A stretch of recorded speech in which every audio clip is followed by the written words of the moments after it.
उठो ना। अरे कश्मीर जाने का कितना खर्चा है मालूम है? कितना?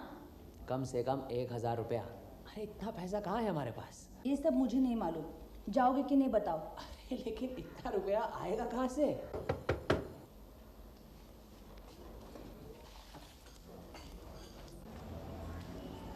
कहिए। मुझे सत्यन्वेषी व्योमकेश बख्शी से मिलना है। आइए। आइए बैठिए। क्या काम?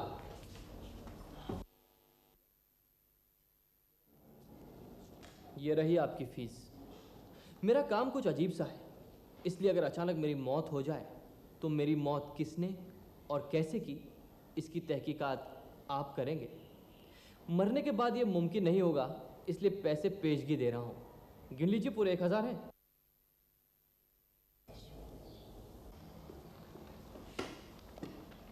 आपसे कुछ सवाल करूंगा, लेकिन आपका काम करूंगा या नहीं ये आपके जवाब पर निर्भर है।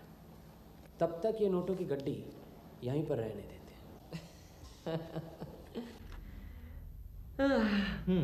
नहीं, थैंक यू।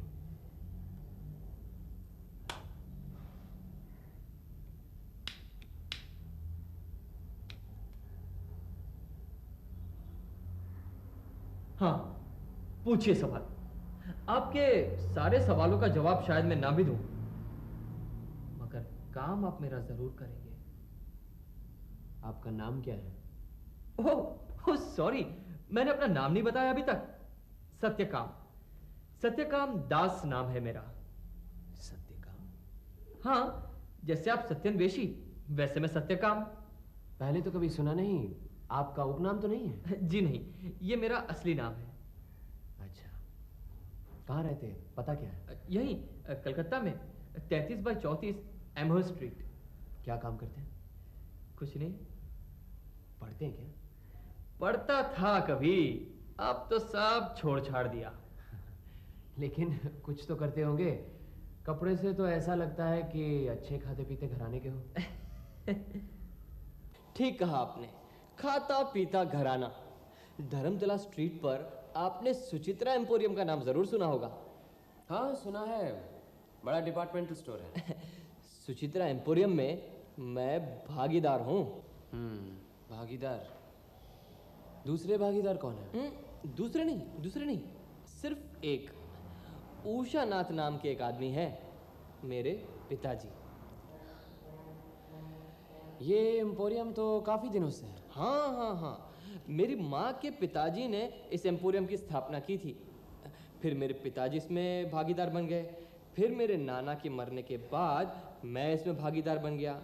मेरी माँ मेरे नाना की इकलौती संतान थी और मैं मेरी माँ की। समझा। आप शराब पीते हैं? क्यों, बू आ रही है क्या? आपकी उम्र क्या होगी? 21वां चल रहा है। जन्म की तारीख भी आपको बता देता हूँ, 7 अगस्त 1935। आप क्या कितने दिनों से पी रहे हैं? 14 साल का था तभी से पी रहा हूँ। हाँ, रोज पीते हैं? हाँ, जब मन करता है पी लेते हैं। लगता है आप दोनों इस सुख से वंचित हैं। शराब से जुड़ी हुई दूसरी बुराइयों का भी शौक है आपको? अरे बुराइयां क्यों कह रहे हैं व्योमकेश बाबू? इतनी लोकप्रिय चीज क्या बुरी हो सकती है? हाँ, कितनी लड़कियों को बिगाड़ा है? कभी गिनती नहीं रखी। हाँ। आपने कहा कि आपकी मौत अचानक हो सकती है। क्या आपको डर है कोई आपका खून करेगा? जी। कौन खून कर सकता है? जिन लड़कियों को बिगाड़ा है उनके कोई सगे संबंधी? हो सकता है। किसी पर शक है? शक तो है, मगर नाम नहीं लूंगा। अपनी जान बचाने की भी कोशिश नहीं करेंगे? कोशिश से कोई फायदा नहीं होगा। मेरा ख्याल है मैंने आपके सारे सवालों का जवाब दे दिया है। आज चलता हूँ, रात को एक ज़रूरी अपॉइंटमेंट है। ये रखिए, गुड नाइट। अपनी लोकप्रियता बढ़ाने जा रहे हैं? जाहिर है। अच्छा, अगर आपका खून हो जाए तो हमें पता कैसे चलेगा? आपको अखबार से पता चल ही जाएगा। वैसे आप खुद भी पूछताछ कर सकते हैं। आपको ज्यादा इंतजार नहीं करना पड़ेगा। 1000 रुपए के लिए परेशान हो गए थे ना, मिल गए ना रुपए? सब ऊपर वाले की मर्जी। चलो कश्मीर जाने की तैयारी करो। कैसे लगा लड़का तुम्हें? अरे इतना बेहुदा और मुंहफट लड़का मैंने आज तक नहीं देखा। मैंने भी। ताज्जुब की बात यह है कि उसे अपनी जान की परवाह नहीं, लेकिन मौत के बाद तहकीकात करवाना चाहता है। कश्मीर जाने की सोच रहे हैं, लेकिन हमारे पास गर्म कपड़े कहाँ हैं? अरे पिछली साल पटना में तो थे ना। वो तो सब भैया के थे, हमारे पास क्या है? वहाँ ठंड कुछ कम थी इसलिए गुजारा हो गया, लेकिन कश्मीर में तो कम से कम 3 मोटे कंबल चाहिए और मेरे लिए ओवरकोट। चलो कल सवेरे ही निकल पड़ते हैं। कहाँ जाओगे? सुचित्रा एम्पोरियम, 1 पंथ 2 काज। लो संभालो। कितने में मिला ये सब? भाभी, वो जो कल लड़का आया था ना, हाँ उसकी दुकान से लिया हमने ये सब। कम से कम 20% का डिस्काउंट दिया उसने। सच? हाँ। बहुत ही अच्छा लड़का है। हाँ बहुत अच्छा है। जल्द उसका खून नहीं ना हुआ तो 2 दिन में सुचित्रा एम्पोरियम का दिवाला निकल जाएगा। नहीं नहीं नहीं नहीं, ऐसा मत कहो। जितना मैं उसको खराब समझता था ना, उतना वो है नहीं। चलो उसके घर का मुआयना भी करना है। क्या पता बताया? 33 बाय 34 एमर स्ट्रीट।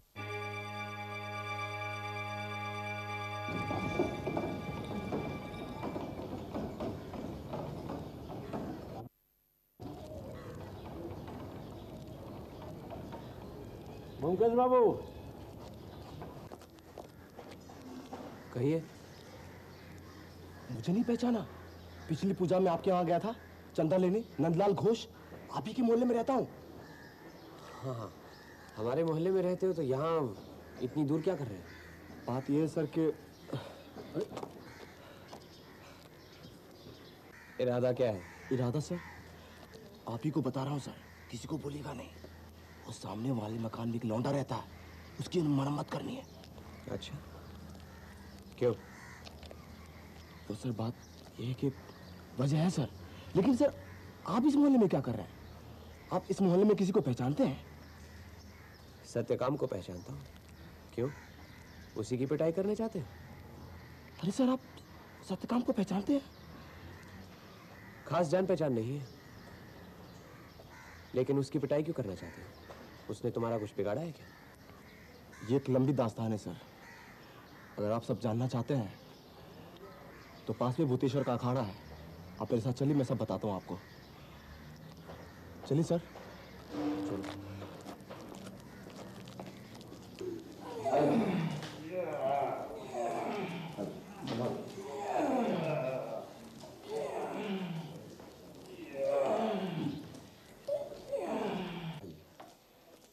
यही हमारे अखाड़े के उस्ताद भूतेश्वर बाग। और भूतेश्वर उस्ताद, ये मशहूर जासूस व्योमकेश बख्शी, और आप हैं इन्हीं के दोस्त अजीत बाबू। सत्यकाम को पहचानते हैं? तो तुम पुलिस के आदमी हो और उस लौंडे के सलाहकार? जी नहीं, ना तो मैं पुलिस का आदमी हूँ, ना ही सत्यकाम का सलाहकार। सत्यकाम से जान पहचान तो बस एक ही दिन पुरानी है। हम सिर्फ ये जानना चाहते हैं कि सत्यकाम की पिटाई क्यों की जा रही है। अरे वो लौंडा छटा हुआ बदमाश है। मोहल्ले के शरीफ आदमियों ने शिकायत की है कि वो लड़कियों को छेड़ता है। ये शरीफों का मोहल्ला है, यहाँ गुंडागर्दी नहीं चलेगी। आया समझ में? चलो निकल चलते हैं, कहीं सत्यकाम का बदला हमसे ही न ले लें। देखिए, अगर मोहल्ले का कोई आदमी बदमाशी कर रहा है तो उसे वाजिब सजा देना मोहल्लों वालों का ही काम है। ये काम कोई दूसरा क्यों करेगा? अगर आप लोग समझते हैं कि सत्यकाम को आप लोग अगर आड़े हाथ लेना चाहते हैं तो हमें कोई एतराज नहीं है, लेकिन उल्टा मैं तो यही समझता हूँ कि थोड़ी उसकी धुलाई हो तो शायद संभल भी जाए। लेकिन आप सबसे एक गुजारिश है कि खून खराबा ना करें। तभी तो सर ये जिम्मा मैंने लिया है, ताकि मैं उसकी अच्छी तरह से मरम्मत करूं और खिसक जाऊं। मैं तो इस मोहल्ले का हूं नहीं, इसलिए मुझे कोई पहचानेगा नहीं। भाभी जरा चाय भिजवा देना। वही होता है जो मंजूर खुदा होता है। क्यों, क्या हुआ? कल रात सत्यकाम दास मर गया। हैं? कैसे मर गया? मालूम नहीं, ये सुनो। आज रात करीब आधी रात के बाद धर्मतल्ला की प्रसिद्ध दुकान सुचित्रा एम्पोरियम के मालिक सत्यकाम दास की मृत्यु संदेहजनक अवस्था में हुई। पुलिस तहकीकात कर रही है।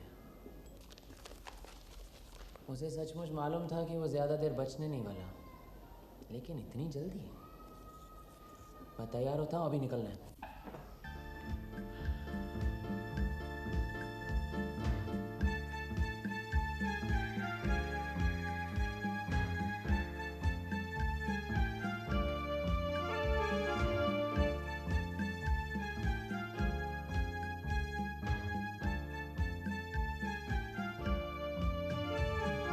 ये क्या? ये तो रूपहरी कागज है जो सिगरेट के पैकेट में होता है ना। हाँ। गोंद से चिपकाया गया। माफ कीजिए, आपको परेशान करने आए हैं। मेरा नाम ब्योमकेश बख्शी है और ये अजीत मेरे साथी। कुछ खास काम है क्या? आज मैं जरा, मेरे घर में एक दुर्घटना हो गई है। जी मुझे मालूम है, इसलिए हम आए हैं। सत्यकाम की मौत हो गई है ना, आज ही अखबार में पढ़ा। आप सत्यकाम को जानते थे? जी हाँ, परसों ही मुलाकात हुई थी। मेरे सामने एक प्रस्ताव रख गए थे। कैसा प्रस्ताव? कि अगर अकस्मात उनकी मौत हो जाए तो मैं उनकी मौत की वजह की छानबीन करूं। बैठिए।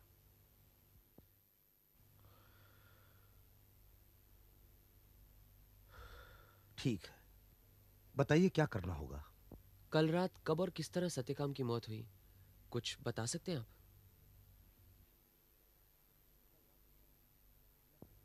कल रात को मैं लगभग 1 बजे अपने कमरे में सोया हुआ था। अचानक जोर की आवाज से मेरी नींद खुल गई। लगा आवाज दरवाजे के बाहर से आई है और मैं। माफ कीजिएगा, आपके सोने का कमरा कौन सा है? ऊपर वाला कमरा। मैं अपने कमरे में अकेले ही सोता हूँ। मेरी पत्नी बगल के कमरे में सोती है। और सत्यकाम कहाँ सोता था? सत्यकाम तो यही नीचे सोता था, वो दरवाजे के पास वाला कमरा जिसमें ताला लगा हुआ है। ठीक उसके ऊपर ही मेरी पत्नी सोती है। अच्छा, कौन कौन रहता है यहाँ? हम दोनों के अलावा मेरा भतीजा और मेरी भतीजी। कब से है वो? 1 साल पहले उसके पिता गुजर गए। माँ पहले ही चल बसी थी, तब से वो मेरे पास ही रहती है। और कोई है नौकर वगैरह? हाँ, एक नौकर है, सहदेव। अच्छा, बताइए आगे क्या हुआ? हाँ, आवाज सुनते ही मैं दरवाजा खोलकर बालकनी में गया। नीचे अंधेरा था, कुछ दिखाई नहीं दे रहा था। तभी सहदेव के चीखने पुकारने की आवाज सुनाई दी। मैं दौड़कर नीचे आया, देखा सहदेव ने दरवाजा खोल दिया है। पास ही सत्यकाम औंधा पड़ा हुआ है। उसकी पीठ में गोली लगी हुई है। बंदूक की गोली? हाँ। सत्यकाम रोज देर से आता था। सहदेव बरामदे में ही सोता था। खटखट की आवाज सुनते ही वो दरवाजा खोल देता था। कल आवाज आने पर दरवाजा खोलने से पहले ही किसी ने सत्यकाम पर पीछे से गोली चला दी। मौत गोली से हुई। फिर क्या? फिर पुलिस को इत्तला कर दी। सत्यकाम के कमरे पर ताला कौन लगाता है? वो खुद। जब भी वो कहीं जाता था, खुद ही कमरे में ताला लगाकर जाता था। और उस ताले की चाबी क्या पुलिस के पास है? हाँ। अच्छा, पुलिस ने कमरा खोलकर नहीं देखा? नहीं। ठीक है, आपसे तो और कुछ नहीं पूछना, लेकिन आपके घर के लोगों से तो एक सवाल करने हैं। पूछिए, किसको बुलाऊं? आपका नौकर सहदेव घर पर होगा अभी? जी हाँ, बुलाता हूं। सहदेव! तुम कल रात को कहाँ थे? हुजूर, मुझे कुछ नहीं मालूम। मैं पूछ रहा हूँ कि कल रात को जब सत्यकाम ने दरवाजा खटखटाया था, तब तुम क्या जगे हुए थे? हुजूर, मुझे कुछ नहीं मालूम। कोशिश करो, याद करने की कोशिश करो कि तुमने उस वक्त किसी गोली की आवाज सुनी? नहीं हुजूर, मुझे कुछ नहीं मालूम। अरे ठीक है, तुम्हें कुछ नहीं मालूम, लेकिन गोली की आवाज सुनाई दिया नहीं? नहीं हुजूर, कुछ नहीं मालूम। देखो सहदेव, डरने की कोई बात नहीं, मैं सिर्फ ये पूछना। हुजूर, मुझे कुछ नहीं मालूम। जाओ, अपनी भतीजी को बुलाएंगे आप? सहदेव तुम जाओ, चुमकी को भेज दो।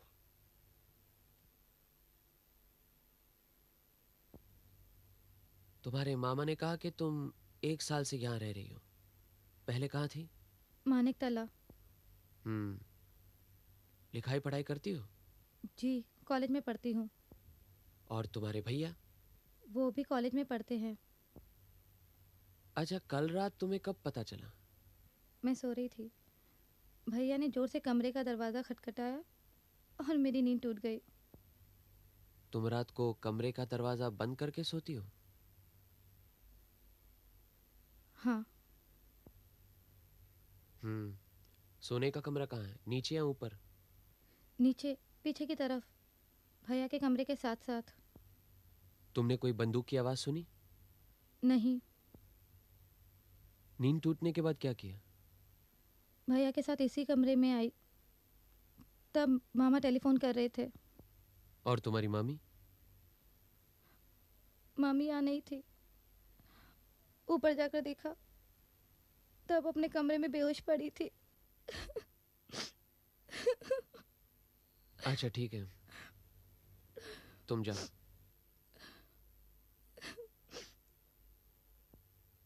आपकी पत्नी से मुलाकात हो सकती है? क्या चाहते हैं आप? क्यों आए हैं यहाँ पर? क्षमा कीजिए, मेरा फर्ज बनता है, इसीलिए आप लोगों के सामने कुछ गुस्ताखी कर रहा हूँ। आपको तो किसी ने नहीं बुलाया, आपका यहाँ कोई फर्ज नहीं है। जाइए आप, हमें परेशान करने की कोई जरूरत नहीं। क्या आप नहीं चाहती कि सत्यकाम की मृत्यु के रहस्य का कोई समाधान हो? बिल्कुल नहीं चाहती। जो होना था सो हो गया। जाइए आप और छुट्टी कीजिए।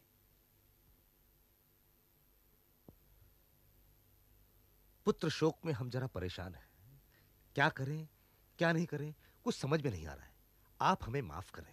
नहीं, कोई बात नहीं। आप एक काम कीजिए कि अपने भतीजे को हमारे यहाँ भेज दीजिए कल। जरूर। आप जरा 1 मिनट बाहर आएंगे? हाँ हाँ, चलिए।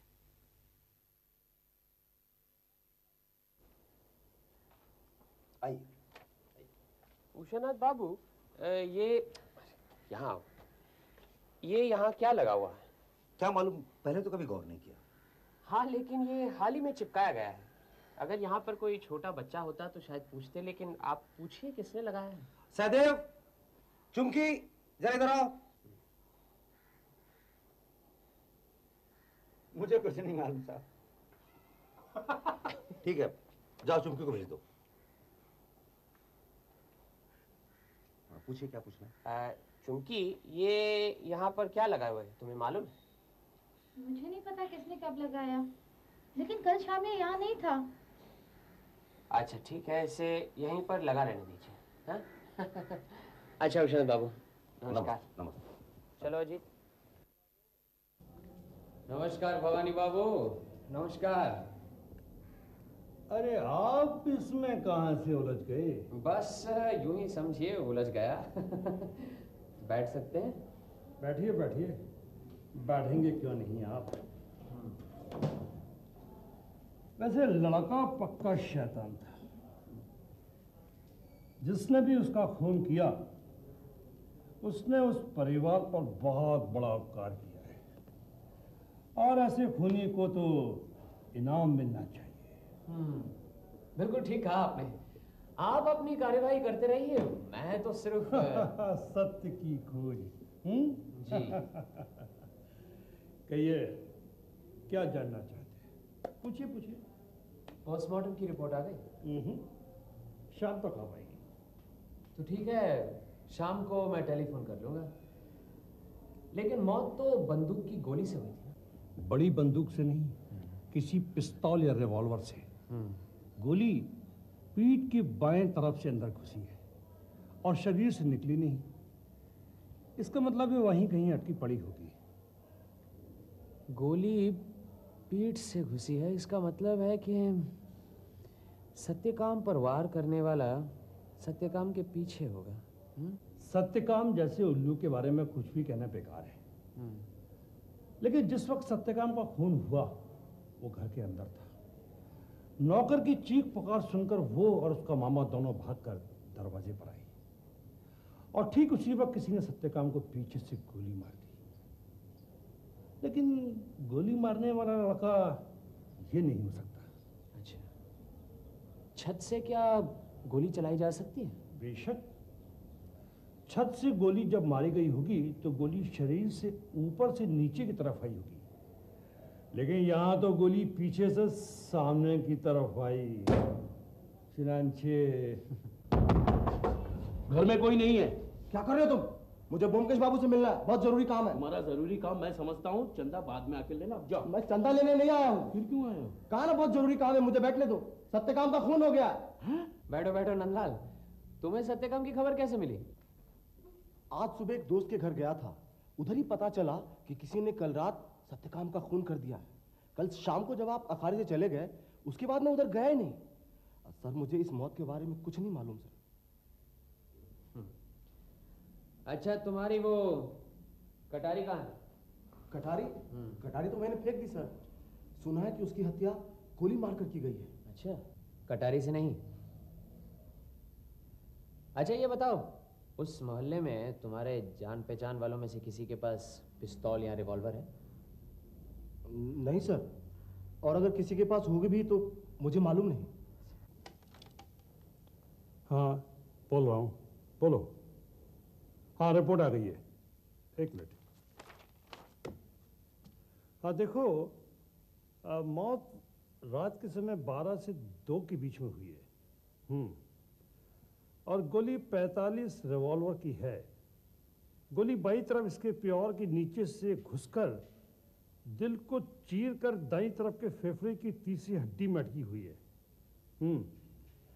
और गोली की दिशा नीचे से कुछ ऊपर की तरफ है और बाहर से अंदर की तरफ।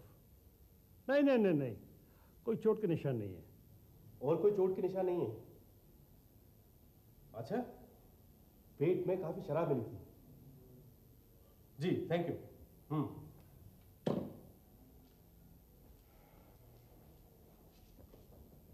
गोली की दिशा क्या बताई?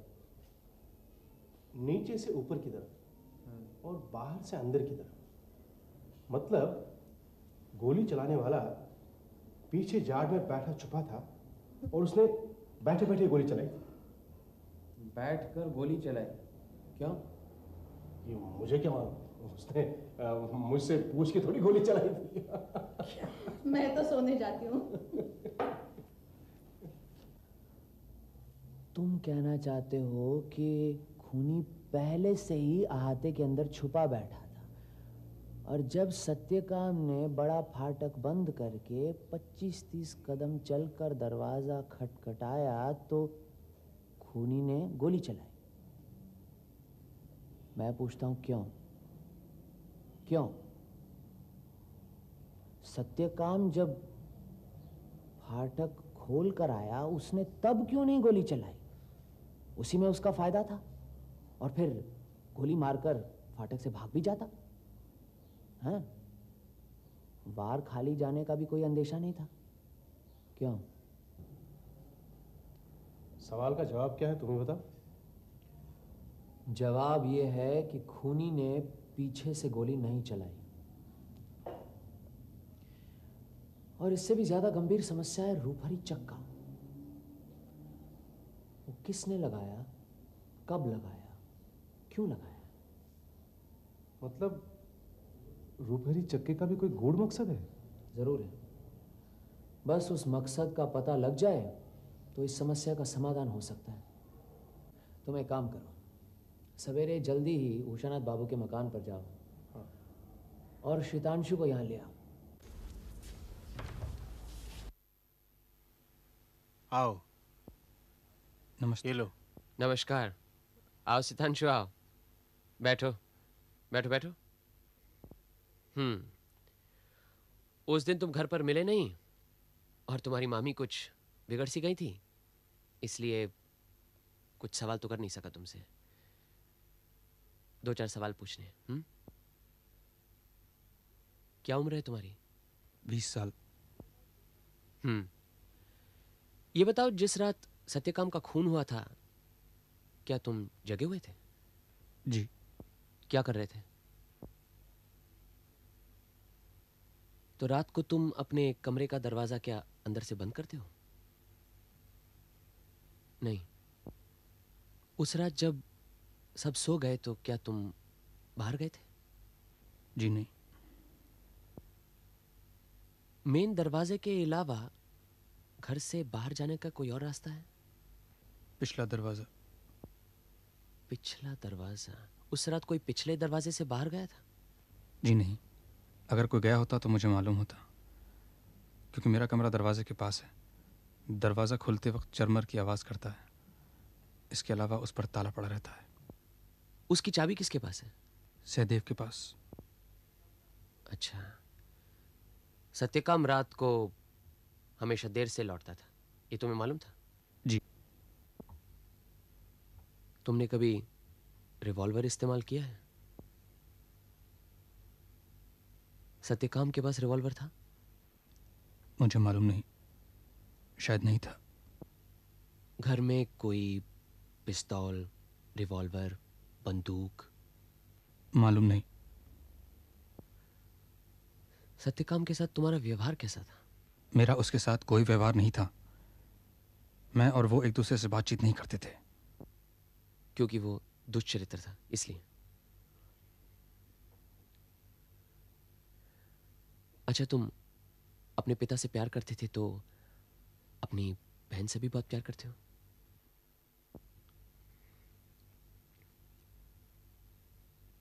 सत्यकाम का खून करने की कभी इच्छा हुई थी? कोई बात नहीं, मैं समझता हूं। लेकिन कभी चेतावनी तो दी होगी? दी थी। मैंने उसे साफ साफ कहा था कि उसने अगर इस किस्म की हरकत घर के अंदर की तो मैं उसे छोड़ूंगा नहीं। घर से तुम्हारा मतलब चुमकी से? अच्छा, उस रात नौकर की चिल्लाहट सुनकर तुमने जाकर क्या देखा? मैंने देखा बाहर सत्यकाम औंधा पड़ा हुआ था। लेकिन तुमने देखा कैसे? वहां तो अंधेरा था। उसके हाथ में एक टॉर्च थी जो जल रही थी। फिर मामा ने भी बाहर की बत्ती जला दी थी। तुम्हारे मामा मामी तो सत्यकाम को लेकर काफी परेशान रहते थे ना? कैसी परेशानी? मतलब आपस में झगड़ा अक्सर जो इस तरह होता रहता है। नहीं, ऐसा कुछ नहीं था। उन लोगों में कभी झगड़ा नहीं होता। बिल्कुल नहीं? नहीं, वो तो एक दूसरे से बात भी नहीं करते। बात नहीं करते? मतलब मामा मामी से बात नहीं करना चाहते, मामी उनसे बात नहीं करना चाहती। अच्छा, कब से?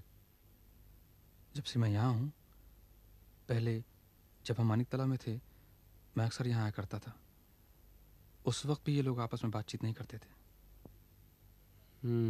आइए आइए, मैं आप ही के बारे में सोच रहा था। बैठिए।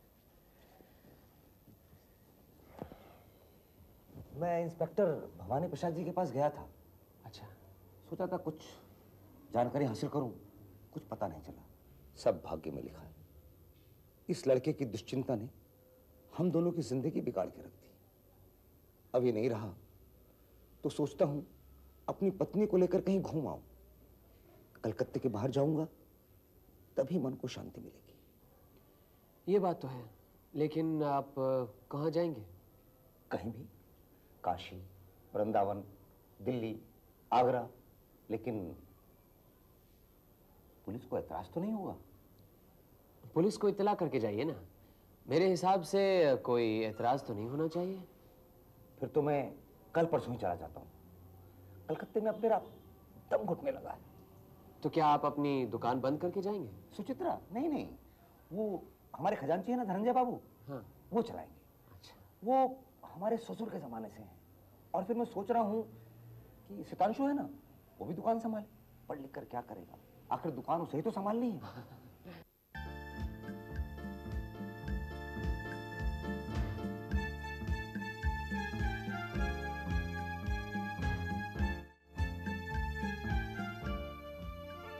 ऐसा करो अजीत, तुम घर जाओ, मैं जरा सुचित्रा एम्पोरियम होता हूँ। वहां क्या करोगे? खजांची धनंजय से मिलाता हूँ। वो तो उशनाथ बाबू के ससुर के जमाने से है वहां। मैं चलता हूँ। क्या बात है, केस सुलझ गया? अब तो कश्मीर चल सकते हैं ना? ये क्या है? प्रीति उपहार, मतलब के प्यार का तोहफा। कैसा तोहफा? अरे 20-25 साल पहले शादी के मौके पर ऐसे छपे हुए उपहार देने का आम रिवाज था। ये वही कागज है, खजांची धनंजय मंडल ने मुझे दिया है। क्या बात है, साफ साफ बताओ ना, कश्मीर घूमने जा सकते हैं या नहीं? पहले ये सुनो। कुमारी सुचित्रा का शुभ विवाह उषा नाथ के साथ। बाद में एक बकवासी कविता, नीचे कविता लिखने वाले का नाम, धनंजय मंडल और सुचित्रा एम्पोरियम के अन्य कर्मचारी, कलकत्ता 17 फरवरी 1935। अरे तो इसमें क्या है, इतना फूले क्यों समा रहे हो? इसी में तो सब कुछ है। सत्यकाम की मौत के रहस्य का समाधान इस कविता में?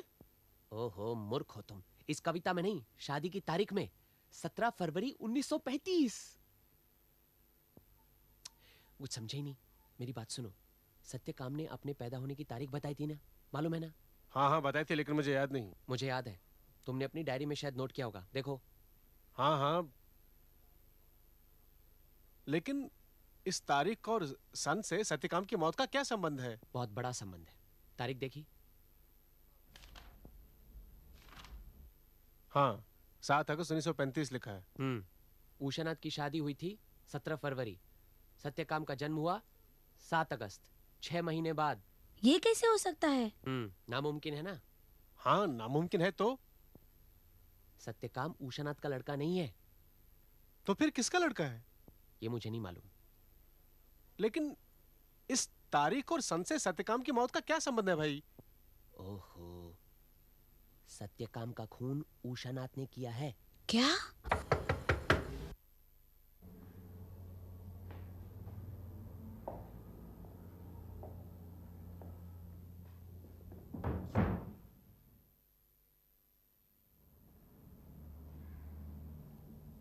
आप धनंजय बाबू से मिलने गए थे? हाँ गया था। क्यों मिलने गए थे? जो कुछ भी जानने गया था पता चल गया। क्या जानने गए थे? सब पता चल गया है उषानाथ बाबू, यहाँ तक के दरवाजे पर रूपहरी चक्का क्यों चिपकाया गया था वो भी। जो कुछ भी पता लगा है उसे अदालत में साबित कर सकते हैं? आपकी शादी की तारीख और सत्यकाम के जन्म की तारीख को छोड़कर बाकी सब तो साबित करना शायद मुश्किल होगा, लेकिन मैं कुछ साबित नहीं करना चाहता, सिर्फ जानना चाहता हूँ। सत्यकाम ने मुझे अपनी मौत के बारे में छानबीन करने को कहा था, और कुछ नहीं।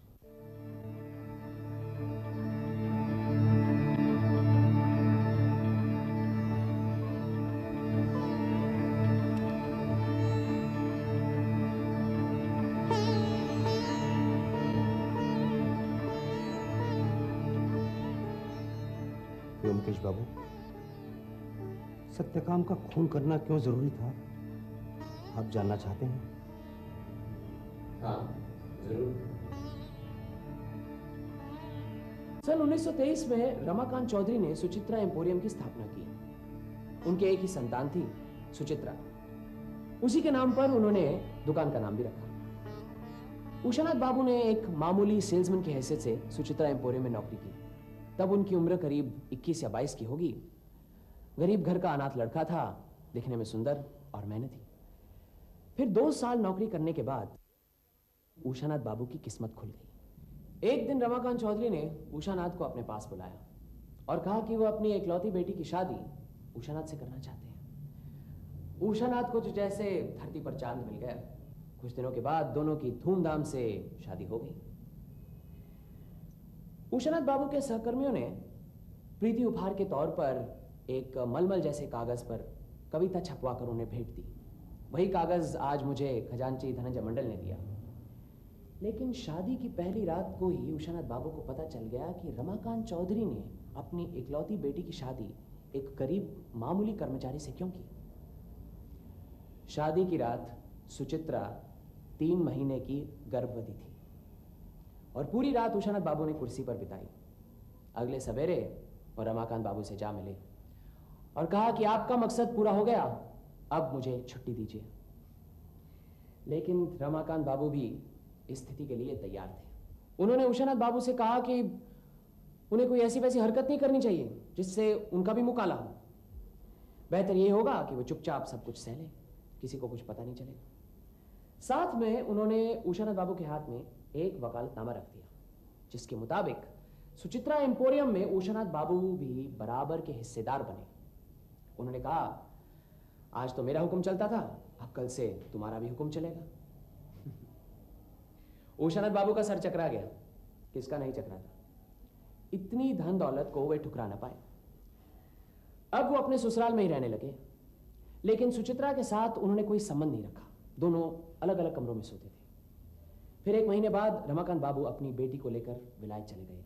कहा, लड़की बीमार है, इलाज के लिए इंग्लैंड जाना जरूरी है। और 1 साल के बाद वो लौटे। सुचित्रा की गोद में अब एक बच्चा था, लेकिन यह कहना मुश्किल था कि वो बच्चा 2 महीने का है या 5 महीने का। अब धीरे धीरे सत्यकाम बड़ा होने लगा। उसकी रगों में किसी धूर्त और दुष्चरित्र बाप का खून था, और वो भी बिल्कुल वैसा ही अपने अज्ञात बाप की तरह निकला, लापरवाह और उज्जड़। जब वो 19 साल का हुआ तो रमाकांत चौधरी चल बसे और सुचित्रा एम्पोरियम का आधा हिस्सा उसे मिला। तब उसे अपने जन्म के रहस्य के बारे में पता चला। वो अपनी माँ और उषानाथ बाबू से नफरत करने लगा और उन्हें खरी खरी सुनाने लगा। लेकिन उसकी मनमानी इतनी बढ़ गई थी कि सुचित्रा एम्पोरियम का दिवाला निकलने की नौबत आ गई थी। और फिर एक अधेड़ उम्र की औरत ने दुकान में चिल्ला चिल्ला कर कहा कि सत्यकाम ने उसकी बेटी की इज्जत लूटी है, वो उसे छोड़ेगी नहीं। तब उषानाथ बाबू ने फैसला कर लिया कि सत्यकाम को रास्ते से हटाना होगा। लेकिन सत्यकाम भी बहुत तेज लड़का था। वो उनका मकसद समझ गया, लेकिन अपने आप को बचा नहीं सका। अगर वो पुलिस के पास जाता तो अपने जन्म का रहस्य खोलना पड़ता। इसीलिए वो मेरे पास आया, लेकिन मुझे भी ये नहीं बता पाया कि कौन उसका खून करना चाहता है। उसे कहना पड़ता ना मुझे कि वो लावारिस है और उसकी माँ उल्टा है, लेकिन वो मुझे अपनी जन्म की तारीख दे बैठा, और यही उसकी मृत्यु रहस्य की चाबी है। जिस रात सत्यकाम का खून हुआ वो दिन शनिवार का था, और शनिवार को सत्यकाम अक्सर देर से लौटता था। उस रात करीब 10:30 बजे जब सारे नौकर खाना खा चुके थे तो उषानाथ बाबू चुपके से नीचे आए और दरवाजे पर एक रूपहरा चक्का चिपकाकर वापस ऊपर चले गए। अपनी बत्ती बुझाई और बालकनी में इंतजार करने लगे। करीब आधे घंटे बाद सत्यकाम आया। फाटक से दरवाजे का रास्ता जो है वो अक्सर अंधेरे में रहता है, इसलिए उन्होंने अपनी टॉर्च चलाई। दरवाजे पर आकर दरवाजा खटखटाया तो देखा कि नीचे चांदी के गोल सा कुछ चमक रहा है। नीचे झुककर देखा और तभी अपनी बालकनी से उषानाथ बाबू ने उन पर गोली चलाई। रिवॉल्वर की गोली सीधा सत्यकाम की पीठ से घुसकर उसकी सीनों की हड्डियों में जा फंसी। वह मुंह के बल वहीं का वहीं गिर पड़ा। टॉर्च जलती की जलती रह गई। जाने से पहले वो मुझसे कह गए कि करीब 21 साल से जैसे वो और उनकी पत्नी शमशान की जिंदगी जी रहे हैं। अब पिछला सब कुछ भुलाकर वो अपना जीवन एक नए सिरे से शुरू करना चाहते हैं। उन्होंने मुझसे अनुरोध किया कि उनकी जिंदगी की कहानी किसी के सामने मत दोहराओ, उन्हें जीने का एक मौका दो। अब तुम ही बताओ मैं क्या करूं?